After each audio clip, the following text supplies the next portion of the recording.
Today on Forbes, Mark Cuban's properties in Trump International Tower are worth more than Trump's. Billionaire investor and Shark Tank star Mark Cuban drew scrutiny in recent days following reports about his ownership of a 3,700 square foot condo in the Trump International Tower, which is located at 1 Central Park West on Manhattan's Upper West Side.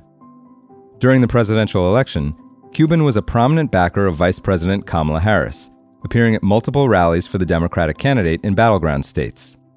On November 4th, the day before the election, the New York Post ran the headline, quote, "Mark Cuban may not agree with Trump's politics, but he has no problem with him as the landlord of his $13.5 million condo." Trump, who owns a small chunk of the building, isn't actually Cuban's landlord. In fact, Cuban owns multiple properties in the Trump International Hotel and Tower, which are now worth more than Trump's own real estate portfolio in the building.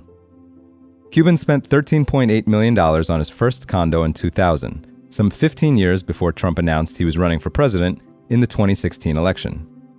Cuban then bought another 2,110 square foot unit on the same floor for $3.3 million the next year.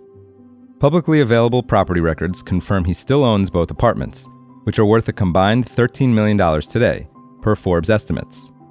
Cuban told Forbes in an email that he, quote, looked at selling his 2 condos, quote, but the price has dropped significantly over the last 8 years. Trump, meanwhile, owns a 460 square foot unit in the eponymous building that he and other investors redeveloped in the 1990s.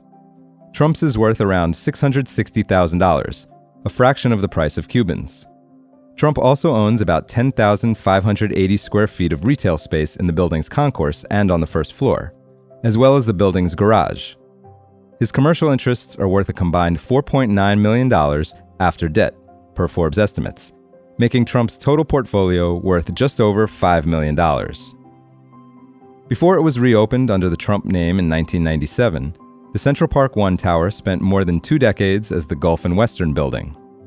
Trump reportedly redeveloped it along with the Galbraith Company and General Electric Investment Corporation, which was the owner of the building, according to a New York Times article from the time. In 2019, the Trump Organization was on the verge of rebranding the Trump International Hotel and Tower without the president's name, amid strains on Trump's brand during his 2020 campaign for president. However, the condo's board ultimately voted to keep the signage. For full coverage, check out Jemima McAvoy's piece on Forbes.com. This is Kieran Meadows from Forbes. Thanks for tuning in.